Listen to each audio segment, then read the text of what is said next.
Betrayal Music exclusive. I grew up like a savage.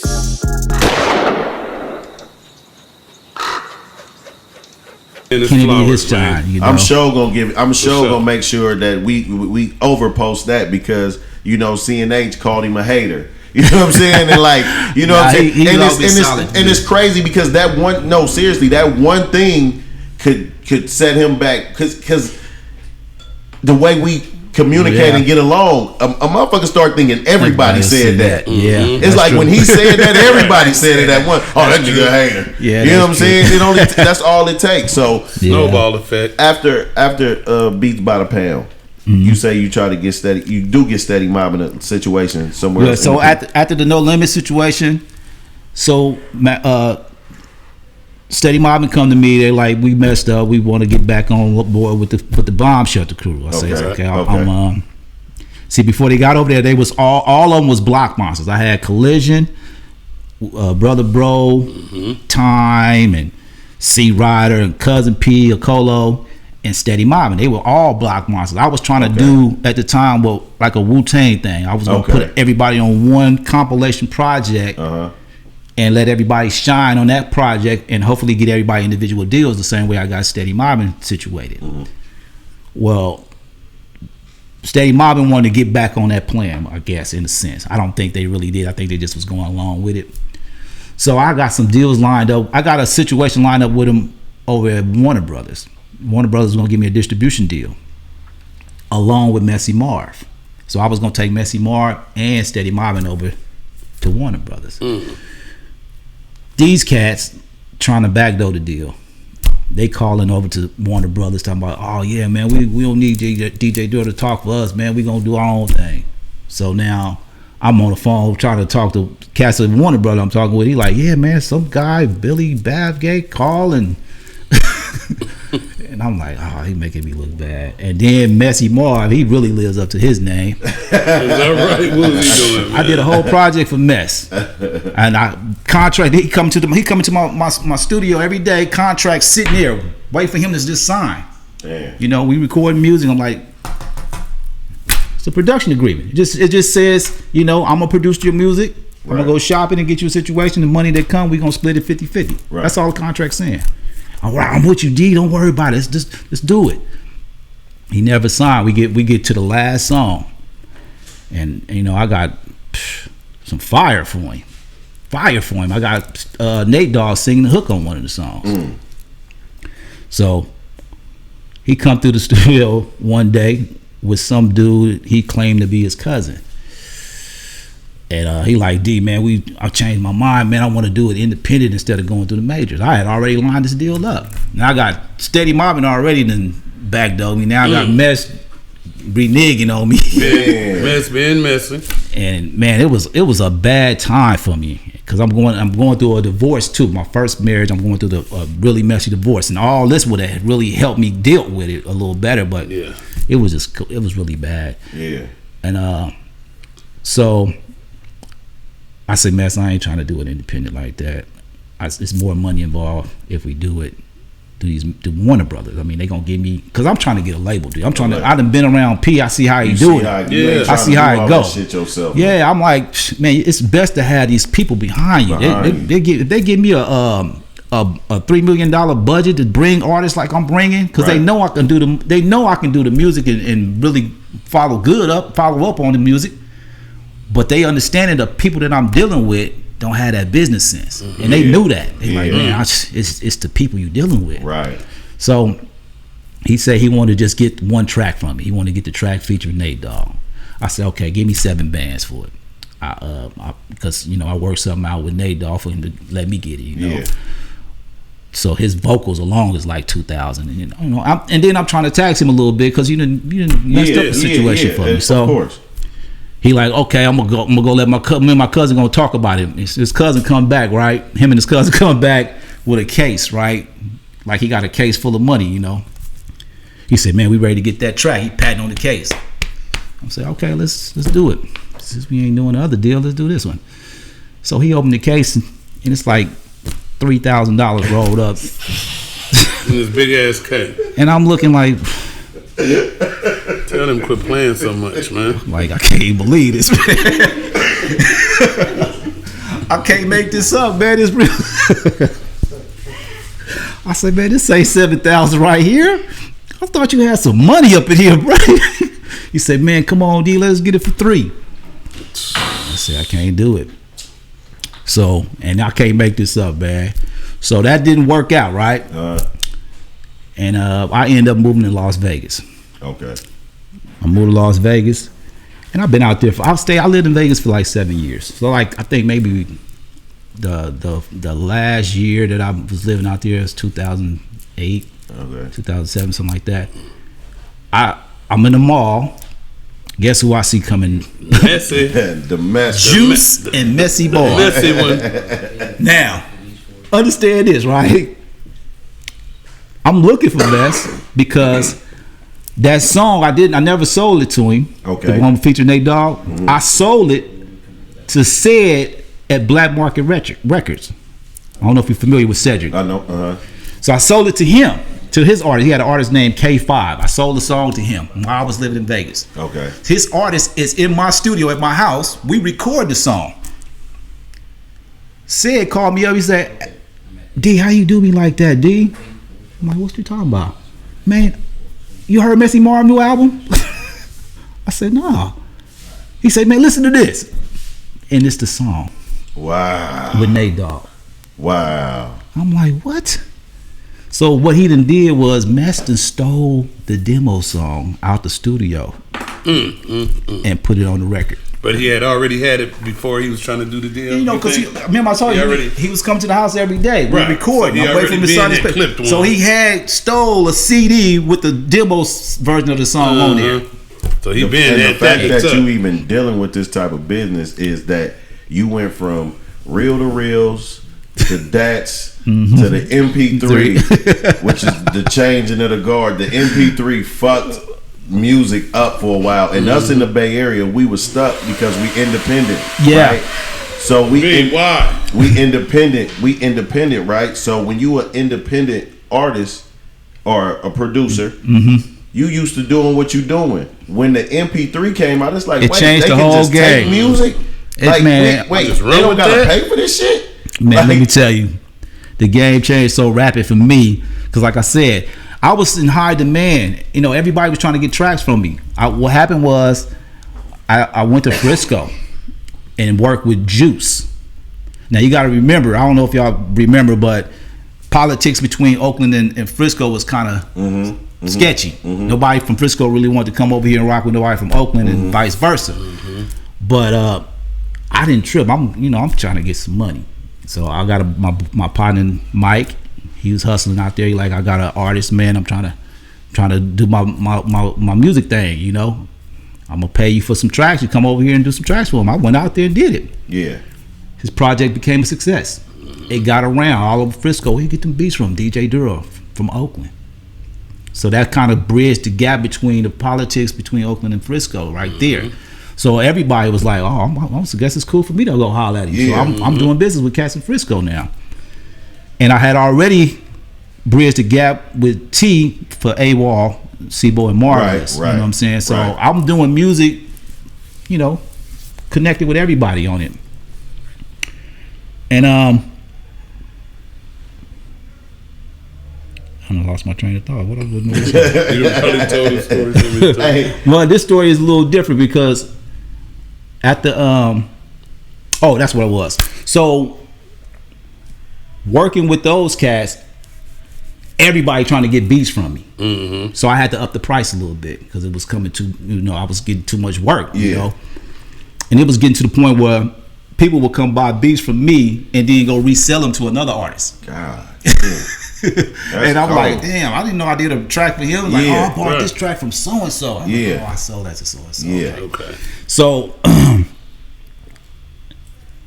I had to figure out a way to slow everybody down, and that was the way. But what happened was different equipment started coming out, technology changing, and I remember I was at the grill, and they was playing some Mob Figure stuff. Okay.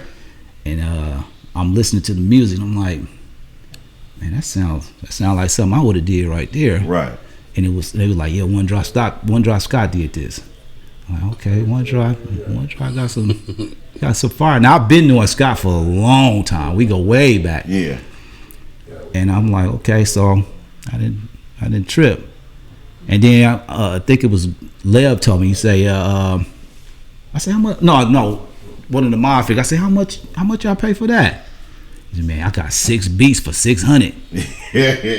Dope fitting this shit off. Yeah. When I heard that, I'm like, oh, it's over. They done messed up the game. It's over. It's over with. Yeah. If you can now you can get some music that sounds similar to mine for under the beat, way under the price that I'm charging. It's over. It's over. I can't charge that. You can't even do it. Your mind won't even wrap around. And that's what was going on. Yeah. Instead of going to DJ Daryl to get that sound, now you can go to One Drop and get it. Yeah. And I think other producers start catching on. If you can come up with some of that mob sound, niggas is coming to buy that mob sound. That mob sound. That sound that DJ Daryl. And for the producer, they feel like, and let's talk about what's out. Fruity Loops. Motherfuckers is making beats just with the computer. Yeah. Right? They getting younger and younger. Man, listen. making them beats They quicker and quicker. sending it in emails. You know what I'm saying? My oldest son turned me on to Fruity Loops. And you know, I'm still working with SB1200 and the keyboard, sequencer. Yeah. Like, Pops, you taking all day to get And he's like, Dad, I ain't even using that no more. I'm like, what? Yeah. He got a little computer set up home. He showed me how it worked, and I'm like, I'm messing with it. I say, this is too easy. It's too easy. I say, this ain't even fair. Yeah. He said, this is what it is, Dad. I'm Yeah. like, technology done kicked your ass up. Yeah. and it took me a minute to catch on. My wife would tell you, I was sitting in the house many a You was nights. being a dinosaur?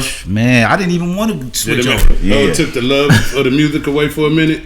It did, because I was like, you know, even the way they mixed the music, you know, the vocals now, they real loud. Everything was just different. And I was like, wow. You could just listen to a song and just pick it apart. Yeah. It was crazy. So I don't know. I know we're gonna get out of here in a minute, but before we do all of that too, I gotta go to like, can we just go down a list of some of the people? Because like who come, like, you know, I like to do like those family trees, right? Who come up out of your shit, right? So you got like Jay Stalin come from up under you, which is a very interesting story because we could do 3 hours. I gotta tell you on Jay Stalin. Rich swindled Jay Stalin from you. Nah, I got to tell the story. Okay. You know, because you know it's always different sides of the story, right? Okay. So Jay Stalin, right? Jay Stalin, I held Jay Stalin when he was a baby. Oh, Jay. Yeah, he was Joe. Shout out to you, Jay. His brother was my best friend. You know, I know his whole family. His mother, baby, his grandma, Miss Johnson. You know, his cousin Lee and Darius, their mom. Uncle Butchie, I know all of them. So, but I know him from his brother, Lamar Jackson. That's really rest in peace. Lamar died. He swallowed some crack rocks without the baggie and went into a coma. Never woke up. Rest in peace. Jay told that story here. Yeah, that was my dog, my road dog. So Jay Stalin came through right around the time, like I was saying, I was going through the divorce. Right. Even though I was getting I had more people coming to me for work than I could even handle. I had Cuckoo Cal. Remember Cuckoo Cal in my project? He flew all the way from wherever he was from to come get that. Come hang out. He was at my house for about 3 days. Jay Stalin there, Keyshia Cole there, Nate Dogg in and out, D Shot coming through. Shout out to Keyshia, man. You know, so Jay come knock on my door. He say, D, I'm ready to rap now. And I was really going through it. I was like, man, I ain't thinking about no rap, but this my homie's little, this my homie's little brother, and you know, I know he in the streets. He running around Cypress Village, getting, you know, ain't no telling what he might be involved with. And he trying to get right. So I'm like, come on, man, I'm gonna rock with you. So, but just kick it up in here. All I wanted him to do, I told him, I say, all you need to do is just hang out. Everybody that's coming in and out the studio, just pay attention, watch how they move. I got my block monsters in and out, they recording, and all the other people I just named. You know, Keyshia Cole just hanging out, wait for somebody that need a hook. You know, I just working. You write any those hooks for her?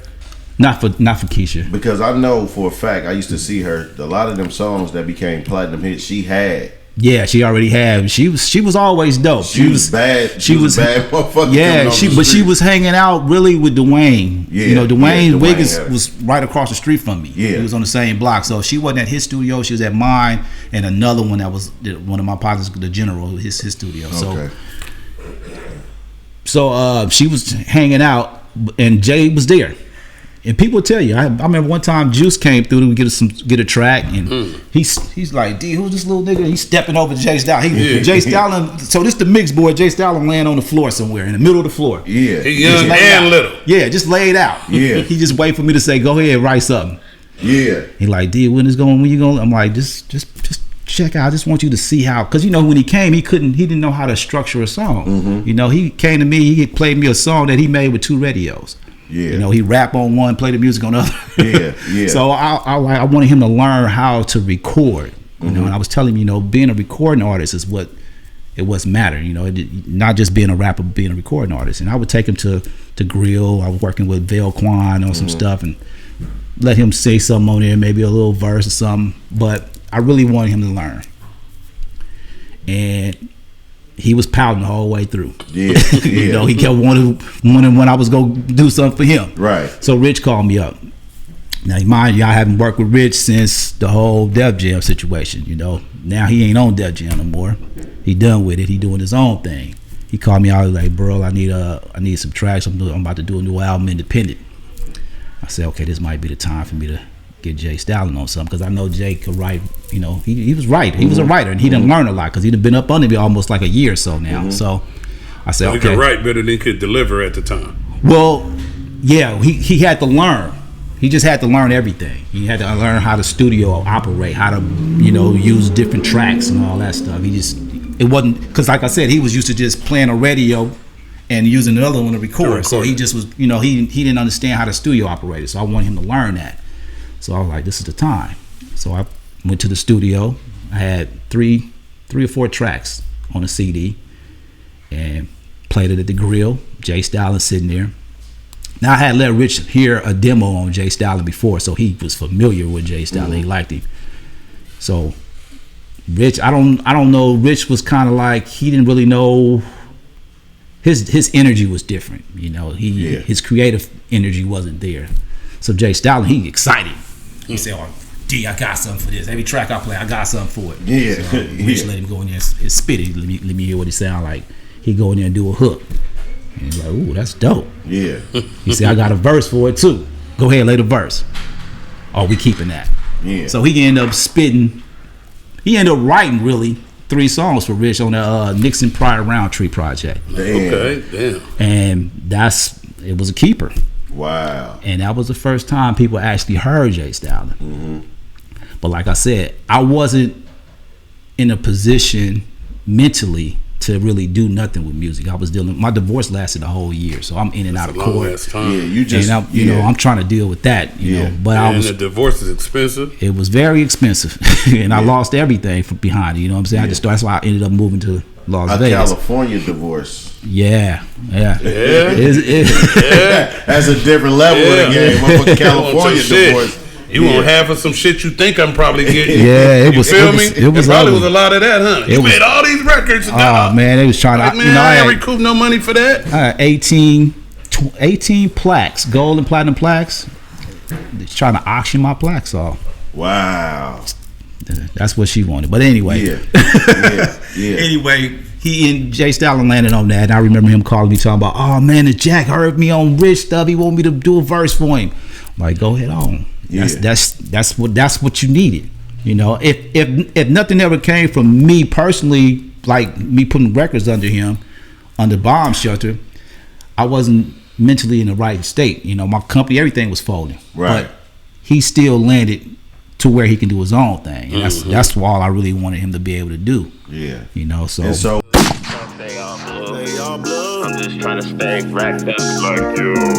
Put an 8 in a 1 and do magic. Tryna stretch hair on like elastic. Eco-friendly drug dealer, I don't waste no plastic. Use all 4 corners of that baggie. All I ever wanted was a bankroll. So I pull up on Champ before the bank close. Say no to stank hoes and stank clothes. No paramedic pimpin', nigga, we don't save hoes. Yeah, rest in peace to Lil' M. My